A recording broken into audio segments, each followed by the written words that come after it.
Hello everyone, my name is Sabrina Sutter and I am presenting as part of the leadership team at Southwest Airlines, and today we are going to discuss the company's current structure and potential changes to better the company.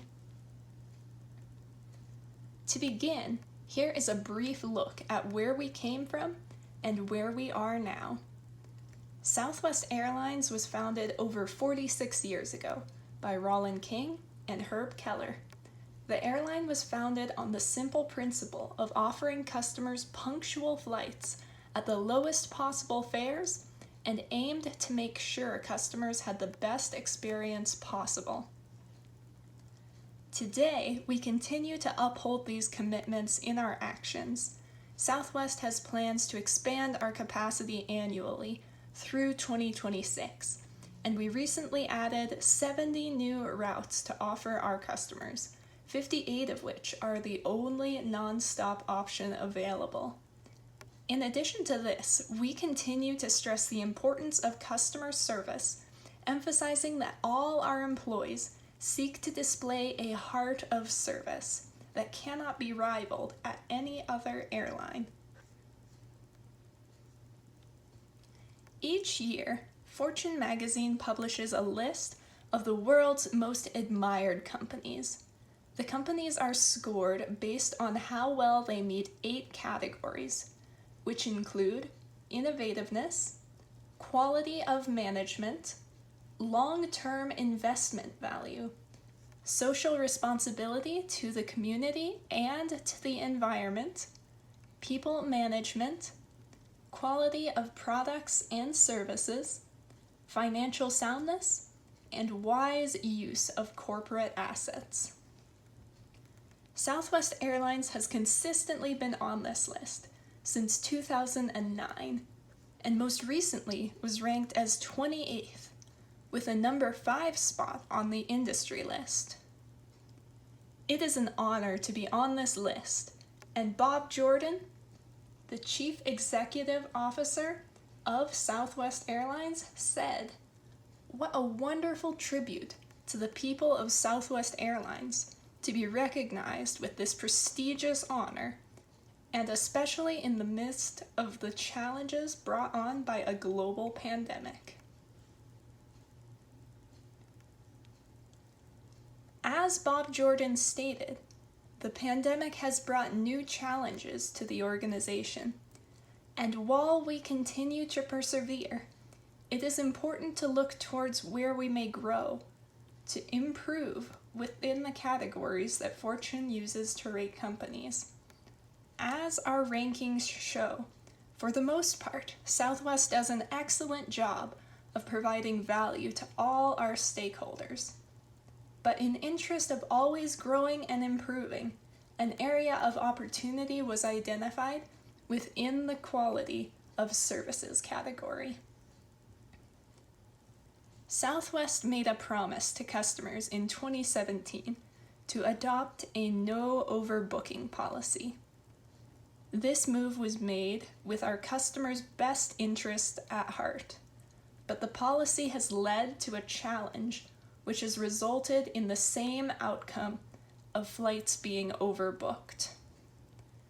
The issue is that when a flight is disrupted, we must switch planes to a smaller aircraft with fewer seats.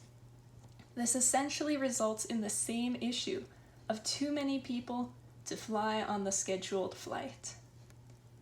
Because of the no overbooking policy, there have been media reports that this policy is misleading, including notes that there have been multiple instances of customers being reassigned to different flights without their permission and without any form of compensation. Due to the strain on operations from the current pandemic-related shortages, Southwest had to cancel many flights during this busy 4th of July weekend, leading to many more poor media reports regarding customers being removed from flights. Because of the no overbooking policy, customers are coming in with higher expectations that they will not face the consequences of overbooking if they fly with us.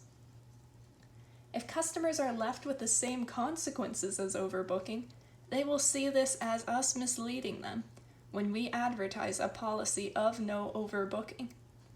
As this has already appeared to be the case with news articles being released, this could deter future customers from seeking us out, as they have heard from the news media that we have a misleading policy. Airlines across the world have faced new challenges since the onset of the pandemic. It is unavoidable that flight delays and cancellations will happen. It is important that customer expectations align with the realities of the industry, and this requires more transparency in what policies entail. Finally, due to the lack of an overbooking policy, many customers are left in a worse position due to being rescheduled for flights that they do not want and without competitive compensation. It is important that Southwest address this issue to avoid these consequences that would only serve to hurt Southwest's reputation during a time when operational challenges are also currently being experienced across the industry. As Southwest Airlines has grown over the years, we have grown larger, become a more stabilized and structured organization, and this is known as a bureaucratic structure. Employees are typically grouped by the work process they do, such as flight attendance on a plane or customer service representation in an office setting. The organization has a functional structure, or people are grouped by departments. For example, at Southwest, there is a financial team, a team for people and communications, a legal team, a marketing team, an IT team, and more. This structure is known to work well when there is a set number of services offered and specialization is not needed in different regions. As people travel globally, the flights offered will vary, but there are set guidelines for what is offered consistently across the organization. This structure meets the needs of the change that we are trying to enact, as there is no overbooking policy that can be brought to the attention of various departments to identify ideas for how this can be either communicated in a different way or removed to manage customer expectations and maintain a positive view of the organization. However, there is a chance that the lack of collaboration between departments may hinder this change due to the fact that this change would likely be impactful across various departments, and a clear goal and messaging will be necessary to ensure communication is effective.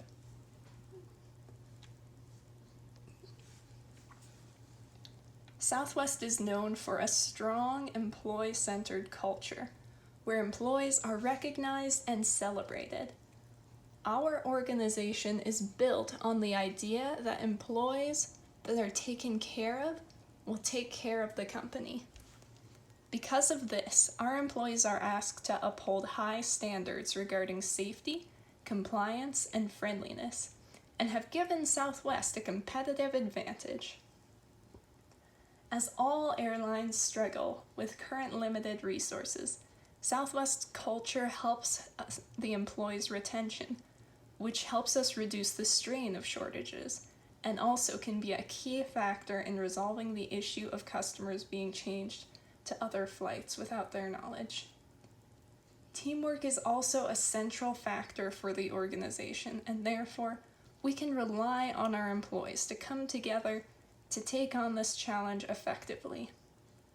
As our employees are the center of our culture, we can call upon those employees on the front end of our business to ensure that customers are made aware of situations when a change to a smaller plane is necessary. And we can make sure that they first ask for volunteers to change flights, as is meant to be within the policy. For employees controlling the policy, we can ask for a review of the verbiage on the no overbooking policy to better help customers understand what it means. We want to ensure that all employees carry the culture of care and respect shown to them out of our customers with transparency and quality of service so that they can pass this on to our customers.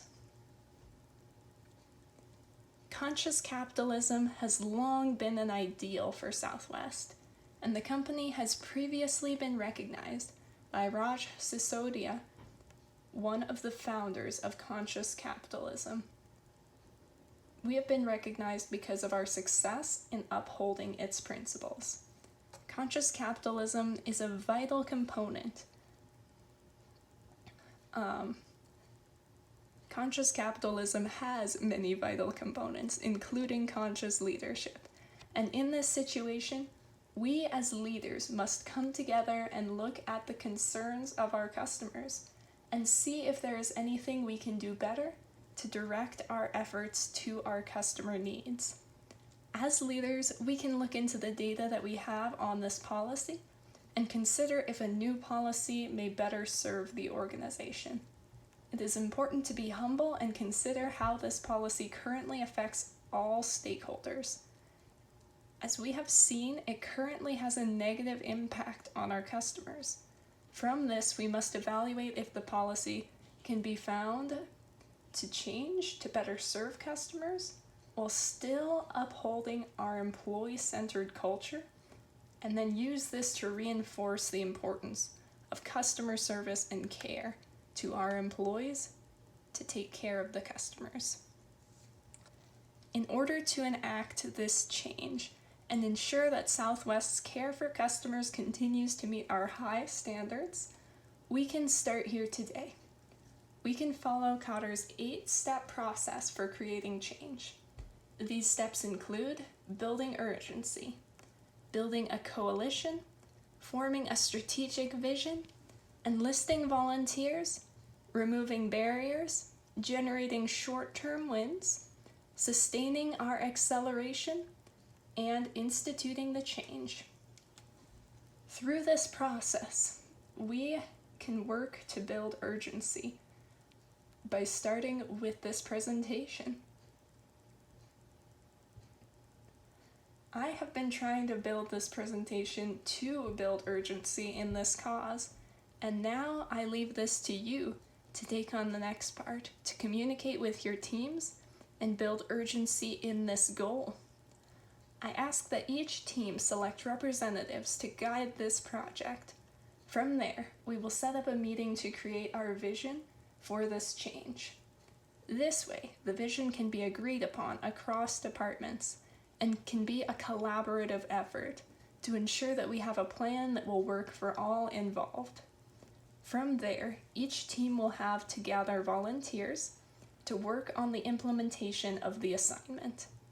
As we work, please bring up any barriers that arise so that we can work collaboratively to overcome these.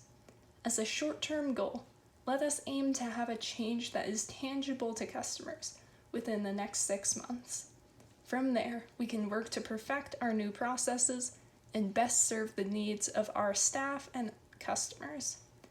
If all these actions can be carried out, hopefully we can have an effective and positive change in place that will help us uphold our commitment to all stakeholders. One of the first challenges this project will face is communicating this need for change. Southwest is well known to take a conscious capitalist approach and provide quality service to all customers. It's an espoused value within our organization. As recent complaints have shown, though, this particular area seems to show that this espoused value does not match the actual culture surrounding customer service. A discrepancy such as this shows our employees that they can act as they observe others acting, instead of upholding the cultural values that we have defined as important.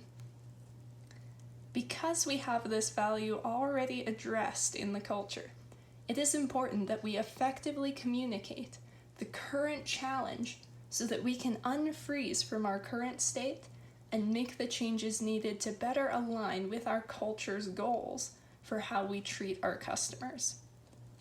Another early challenge this project is likely to encounter is competition.